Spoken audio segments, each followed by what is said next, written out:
एक ऐसे व्यक्ति को मुख्यमंत्री बनने का मौका मिला जो आप जैसे परिवार से उठकर राजनीति की सीढ़ियां चढ़ते चढ़ते मुख्यमंत्री के पद पर पहुंचे।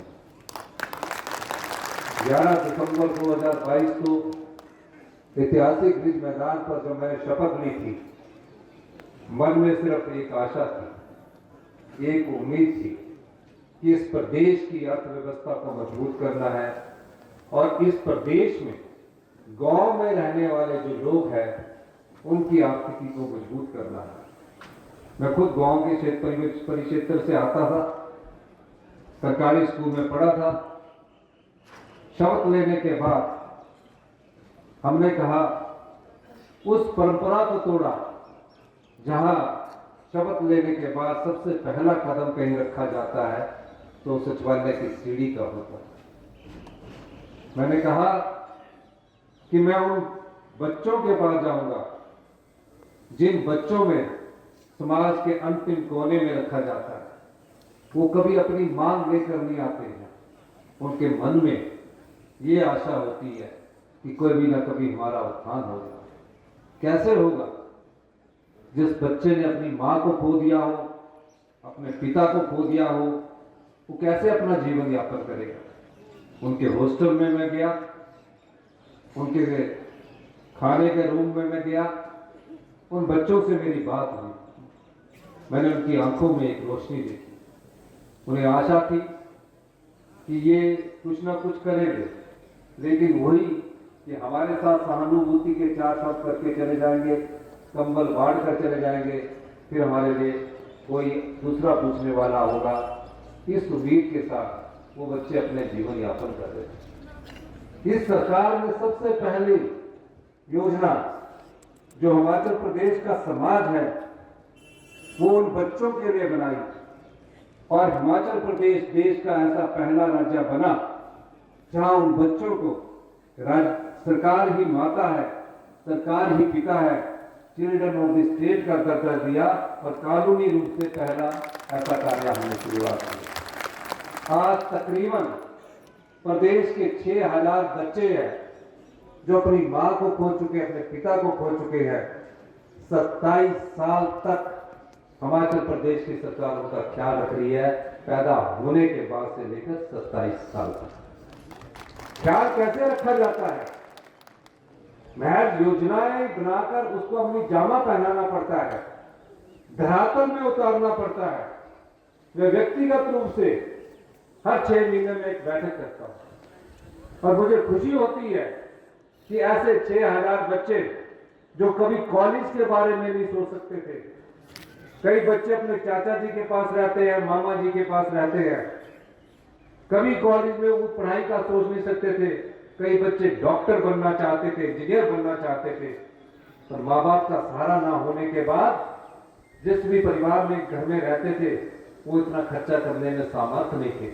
हमने कहा कि अगर ये बच्चा डॉक्टर बनना चाहता है, इसकी कोचिंग के लिए भी 75,000 रुपया सरकार कोचिंग के लिए देगी और जब डॉक्टर बन जाएगा तो डॉक्टर की 1.5 लाख की फीस भी हिमाचल प्रदेश की सरकार देगी और 75,000 रुपया हॉस्टल का भी सरकार देगी। एक आम परिवार का बच्चा जब पढ़ने जाता तो सारा खर्चा आम परिवार का व्यक्ति करता है, उसके अलावा हर महीने उसे 4,000 रुपया पॉकेट मनी देगी। मुझे खुशी है कि इस योजना को हमने अपनी जामा पहनाया और साल में एक बार ऐसे अनाथ बच्चों को, जिस प्रकार हम अपने परिवार के बच्चों को कहीं देवी देवताओं के दर्शन के लिए ले जाना चाहते हैं, हमारी सरकार ने उनको ये सुविधा भी प्रदान की और हमें अगर बाहर गए तो बाई एयर की सुविधा मिलेगी और 3 स्टार होटल की सुविधा मिलेगी। 59 पे पैसा जो है वो अपने केंद्रीय खर्चों में रख लेते हैं और 41% का हमें उसका बंटवारा करते हैं पूरे राज्य में, पूरे देश के राज्यों पर। 1952 से इस प्रदेश में आरटीजी नीति आई। डॉक्टर यशवंत सिंह परमार इस जिला से थे, इस विधानसभा क्षेत्र से थे। उन्होंने किस तरह प्रदेश को आत्मनिर्भर बनाने की नींव रखी, ये मैं बताना चाहता हूं। आज वो इस दुनिया में नहीं रही है, लेकिन उनकी सोच आज इस दुनिया में है, इस प्रदेश में है। इन पहाड़ी क्षेत्रों की सोच के लिए उन्होंने एक कानून बनाया, 118 का कानून बनाया कि कोई भी जगह पहाड़ी क्षेत्र में खरीदना चाहता है उसमें सरकार की अनुमति होगी, जिसके कारण आज पूरा हिमाचल प्रदेश बचा हुआ है। वो गांव के लोगों के हाथ में भी पैसा देना चाहते थे, हम भी उस दृष्टिकोण से आगे कार्य कर रहे हैं। परमार जी की सोच थी, उस समय से आरटीजी मिलती थी, उस समय से स्पेशल ग्रांट मिलती थी, फिर बाद में ये आरटीजी होगी। 70 साल तक आरटीजी मिलती रही। मैं प्रदेश के वित्त आयोग के पास 4 बार इस प्रदेश के अधिकार के लिए गया कि जो आरटीजी है उसमें वृद्धि करनी है, वित्त मंत्री से मिला। लेकिन जब 1 फरवरी को वित्त आयोग की रिपोर्ट ले हुई, उसमें 70 साल पुरानी आपके अधिकार को आपसे छीन लिया गया। वो हिमाचल प्रदेश के इतिहास में 1 फरवरी का दिन काला दिन था। ये कोई सरकार का अधिकार नहीं है, ये जनता का अधिकार है, आप लोगों का अधिकार है। ये पैसा क्या है? अच्छे शिक्षा संस्थान बने, अच्छे हेल्थ इंस्टीट्यूशन बने, अच्छे पीने का पानी मिले, अच्छी सड़कें बने। ये पैसा उस पैसे को इन्होंने बंद कर दिया। अब बंद कर दिया, हम तो अधिकार की लड़ाई लड़ रहे हैं। हमने प्रेजेंटेशन दी कि क्या असर होगा। हमने भारतीय जनता पार्टी के लोगों को भी बुलाया। हर्षवर्धन चौहान जी ने कहा कि वो वेन्यू चेंज करना चाहते हैं। हमने कहा उनका जो वो कहते हैं वेन्यू चेंज कर दीजिए। वेन्यू चेंज कर दिया। कहा हम सचिवालय में नहीं आएंगे। सचिवालय किसी पार्टी का ऑफिस नहीं है, वो सरकार का ऑफिस है, जनता का ऑफिस है। उसमें 5 साल जनता की अदालत में चुनकर जो लोग आते हैं वो बैठते हैं। लेकिन हर्षवर्धन जी ने कहा नहीं, हम भारतीय जनता पार्टी के लोगों की बात मान लेते हैं और हम पीटर हॉल में चलेंगे। पीटर हॉल में आए, आम आदमी पार्टी के लोग आए, सीपीएम वहां आई, बीएसपी वहां आई, भारतीय जनता पार्टी भी वहां आई। कांग्रेस पार्टी के विनय कुमार जी बाहर गए हुए थे, उन्होंने कहा कि पूर्व कुलदीप सिंह राठौर जी को वहां भेज दो, वो वहां आए। सबकी बात सुनी, सबने बोला ये अधिकार है, ये सरकारों की बात नहीं है, ये अधिकार है। और हर साल 2026 से जो अभी बजट है उससे 10,000 करोड़ रुपए का हर साल कट लग जाएगा। 10,000 करोड़ का 26 में भी लगेगा, 27 में भी लगेगा, 28 में भी लगेगा। कल 5 साल के लिए 10,000 करोड़ रुपया आपका जो है उसमें कट लग गया। और जब कट लग गया तो क्या रहा? 50,000 करोड़ रुपया निकल गया। 50,000 करोड़ रुपए निकलने के लिए हमने भारतीय जनता पार्टी बड़े खुश हुए हम भी कि कुछ तो सद्बुद्धि आई। और अभी बात खत्म की सीपीएम वालों ने कि नहीं हम इस अधिकार की लड़ाई लड़ेंगे। राकेश सिंघा जी ने कहा, आम आदमी पार्टी जी ने कहा और उन्होंने भी कहा।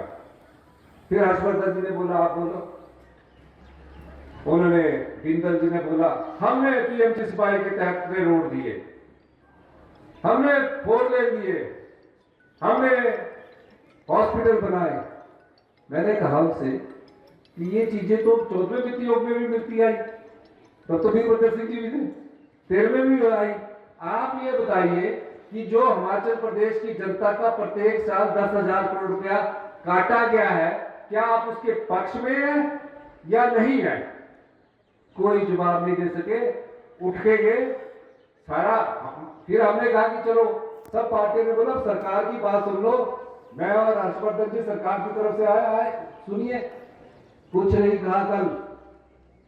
आज मैं इस मंच से पूछना चाहता हूं कि क्या आप जो 10,000 करोड़ कट रहा है उसके बारे में बयान दीजिए कि हम आपके साथ हैं उस लड़ाई में, हम तो जीतेंगे, लड़ेंगे, आपका अधिकार मानने नहीं देंगे। पर उनसे पूछना चाहिए। ये कलयुगी बीजेपी होगी, झूठ पर झूठ बोलती है। ये बीजेपी कलयुगी है, हिमाचल प्रदेश की ही कलयुगी बीजेपी है। ये सोच रहे हैं कि 27 में चुनाव होगा और जनता हमको पलकों पर बिछाकर लाएगी। अधिकार 10,000 करोड़ कट गया, उसमें भी शामिल हो रही है। आपदा आई प्रदेश में, आम आदमी के परिवार का घर पूरा का पूरा घर बरसात में बह गया। पीने के पानी का गिलास तक नहीं बचा। 23-24 में भी और 25-26 में भी। ये जो हिमाचल प्रदेश की भारतीय जनता पार्टी है, इसे पूछना चाहिए, आपकी सरकार ने, केंद्र की सरकार ने आकलन किया, कहा 9300 करोड़ रुपए का इस प्रदेश में नुकसान हुआ है। 2 साल पहले 9300 करोड़ रुपए का नुकसान हुआ है। कहा कि प्रधानमंत्री आवास से सिर्फ 1.5 लाख रुपया मिलेगा, 1,30,000 केंद्र की सरकार देगी, 20,000 हिमाचल प्रदेश की सरकार को देना पड़ेगा। मैंने अधिकारियों की बैठक दी, कहा नियम है, कानून है। मैंने कहा भैया 23,000 घर हमारे इस आपदा में या तो पूरी तरह नष्ट हो गए या आंशिक रूप से नष्ट हो गए। ये क्या 1.5 लाख रुपए में बनेंगे? कहीं का 15 लाख का घर है, छोटे बच्चों की किताबें तक महंगी। मैं प्रत्येक क्षेत्र में गया, पैदल चला, क्योंकि मैं खुद जानता था आम परिवार के घर बनाने में कैसे दिक्कत होती है। एक पक्का घर बन जाए, पूरा परिवार खुशी को रहता है, पूरा जीवन यापन उसमें कर देता है। मैंने इनसे कहा, अधिकारी कहते नहीं पैसा नहीं है।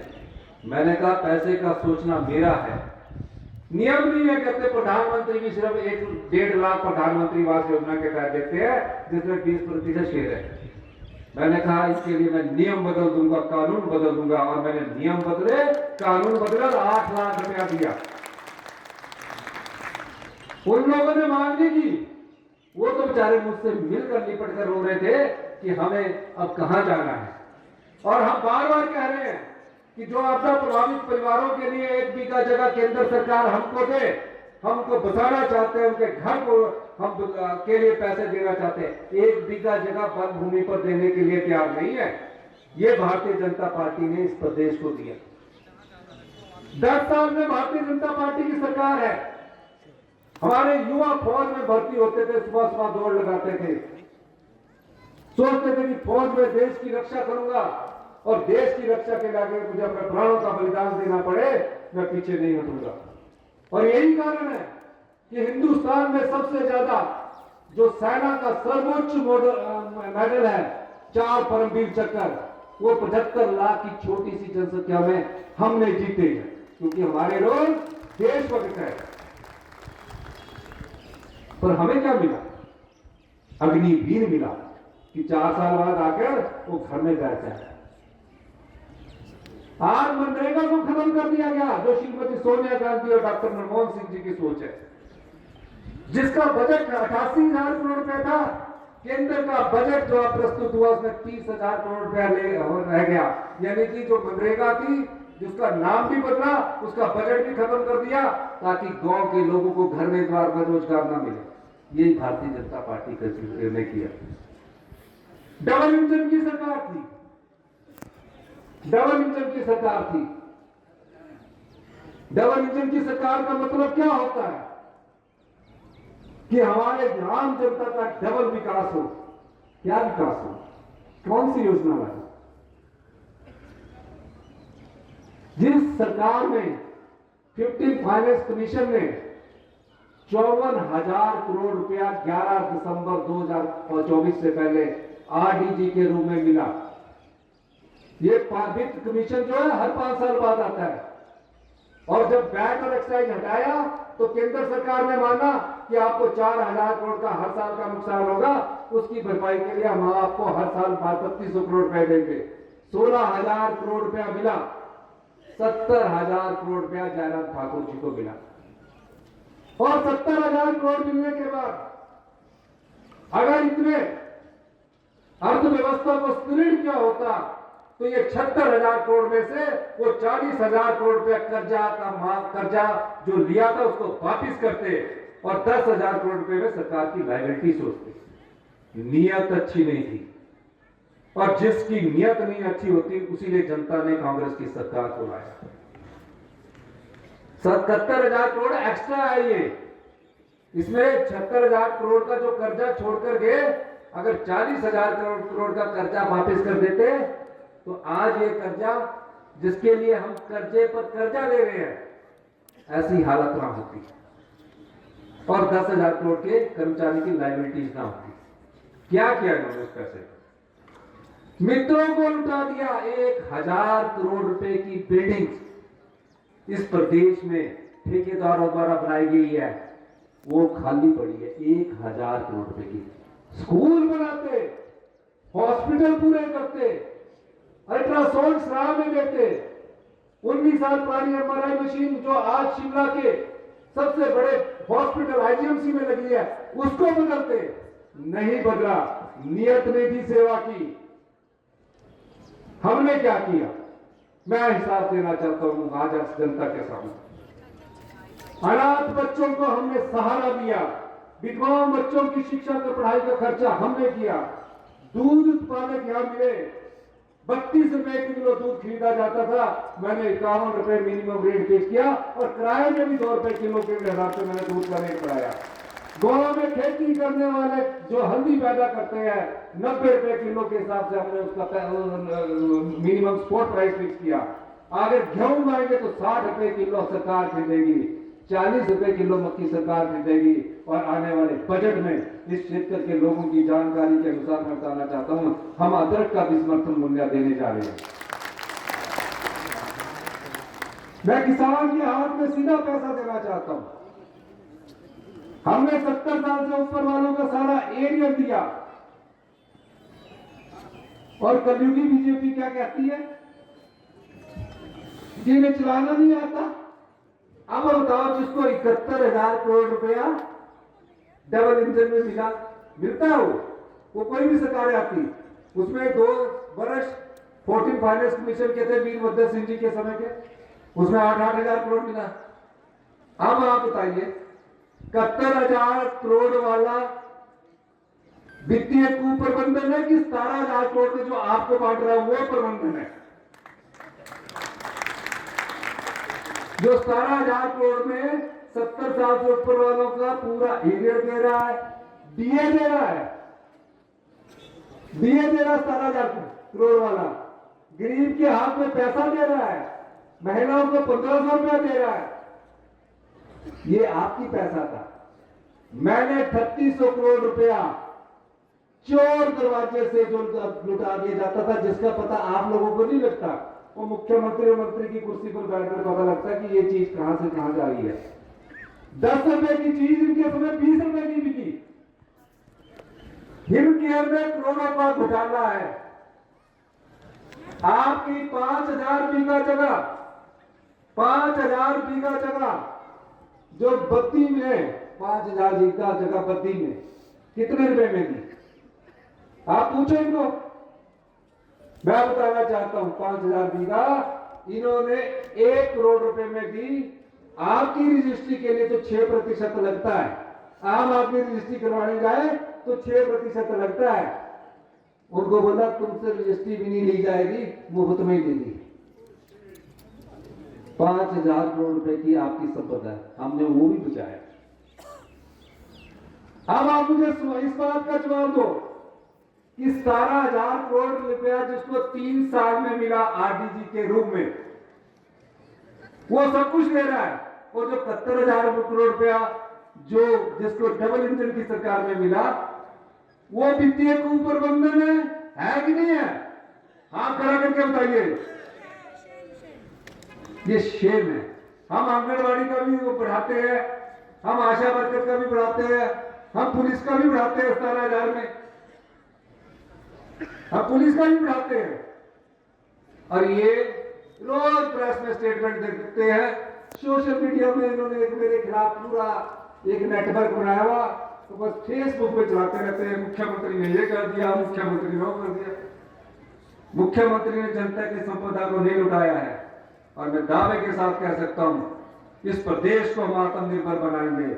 आत्मनिर्भर वो होता है जहां गरीब की थाली में, जहां गरीब के हाथ में पैसा आए, किसान के हाथ में पैसा आए, मजदूर के हाथ में पैसा आए, युवाओं को रोजगार मिले, महिलाओं को सम्मान मिले और कर्मचारियों और अधिकारियों को उनका पूरा पूरा सम्मान चाहे वो डीए के रूप में मिले। ये आत्मनिर्भर होता है। हमने ओल्ड पेंशन स्कीम क्या दी? पहाड़ गिर दिया। रोज कहते हैं कि ओल्ड पेंशन स्कीम बंद कर दो। ये बंद कर दिया, वो बंद कर दिया। हम डगमगाने वाले नहीं हैं। हमारे सरकारी कर्मचारी और अधिकारी जिन्होंने प्रदेश में विकास की गाथा लिखी है, इस प्रदेश के विकास में सरकारी रोजगार का बहुत बड़ा हाथ है। सरकारी रोजगार का हाथ इसलिए है, मैं भी सरकारी कर्मचारी का बेटा हूं, हमने भी पढ़ाई की है। उसके बाद उनको जब पेंशन मिलती है, उनके पोते पढ़ते हैं और जीवन में एक सुखद अनुभव होता है। मैं आपको एक बात कहना चाहता हूं, ये जो आरटीजी रोकने का मामला है, इसमें ये चाहते हैं कि जो हम स्पोर्ट प्राइस दूध वालों को दे रहे हैं वो बंद हो जाए। जो हम गेहूं का मूल्य स्पोर्ट प्राइस के रूप में दे रहे हैं वो बंद हो जाए, ओपीएस बंद हो जाए, ये चल ही ना पाए। लेकिन हम जानते हैं कि हमारे पास आर्थिक समृद्धि है, हमारे हक है, हम कोई खैरात नहीं मांग रहे, आम जनता का अधिकार मांग रहे हैं और इस जनता के अधिकार को हम लड़ेंगे भी और 2027 तक अपनी नीतिगत बदलाव से, व्यवस्था परिवर्तन से हिमाचल प्रदेश को आत्मनिर्भर बनाएंगे। पर इस लड़ाई में हमें सिर्फ आपका आशीर्वाद चाहिए। आपके राज्य की खबरें, आपके शहर की खबरें सबसे पहले जानने के लिए देखते रहें अमर उजाला। चैनल को सब्सक्राइब जरूर कर लें और पाएं हर अपडेट।